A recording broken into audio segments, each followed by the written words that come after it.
Hey guys, Juliet here. Welcome to another commentary of mine, which I will be doing more recently and more often. So, this video I'd like to talk about something maybe some of you have done or are about to do or are willing to do in the near future, maybe early 2014. So,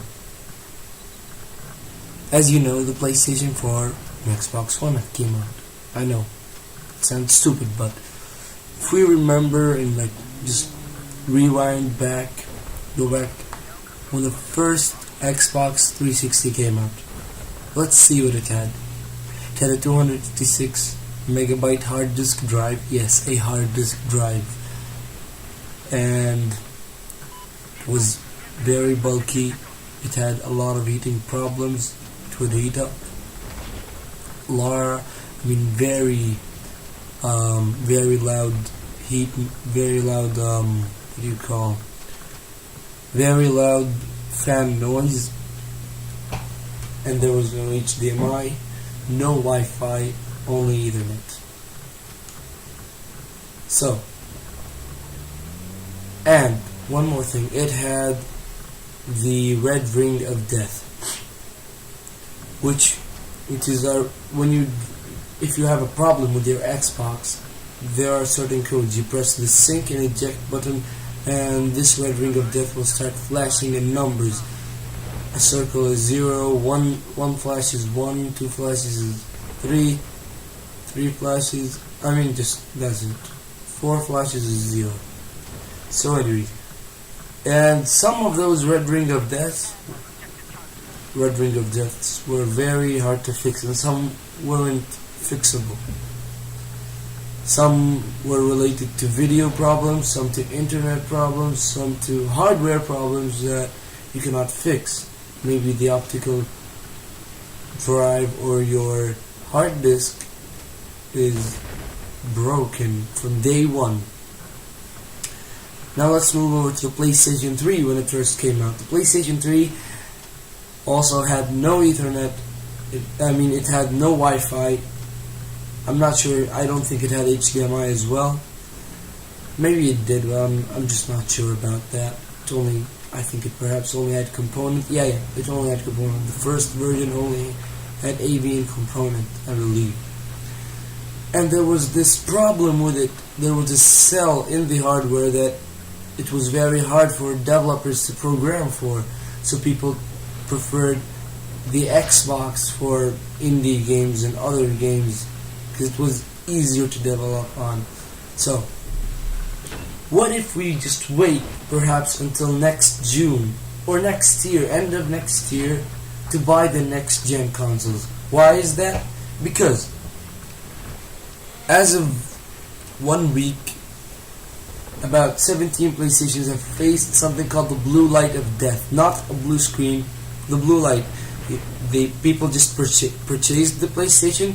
They plugged it in, set it up as in wires. Then they push the button, it won't work. It would just display a blue light. So they call it blood, the blue light of death. And it wasn't fixable. All Sony was able to do is send them new PlayStations, while they gave it into Sony to figure out the problems, and they still didn't figure out those problems. And there's another problem with the Microsoft Xbox One. Let me see, I have the text file over here. About 36 Xbox had a broken optical drive. It won't work from day one. They would just set it up, turn it on, insert their day one game, and it won't work.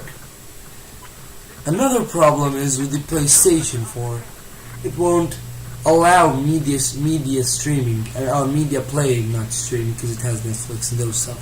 It won't allow media to play by an optical drive. Perhaps your USB or a Blu-ray movie you've purchased. I know no one really purchases them anymore, but if you have, then bad news. The PlayStation will not support them.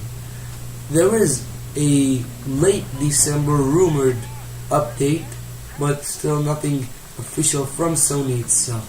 It's still a rumor, and we still have to wait.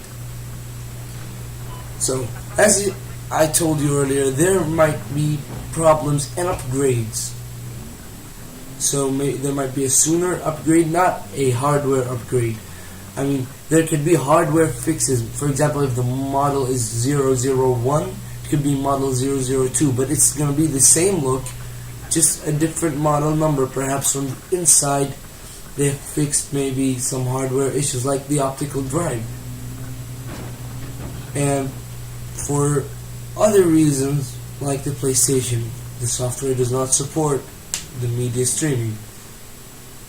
And another reason why you shouldn't upgrade right now is because the old gen consoles will still play most of the games on the next gen consoles for the next, I don't know, 2 years or 3 years. So, it's not really worth it to actually upgrade right now. So if you're satisfied with your current console, or if you have a PC, that never makes any difference. So in my opinion, you should upgrade sometime next year, perhaps mid-June or maybe end of 2014. Those are my thoughts. This is what I think I'm going to do. See you on the next video.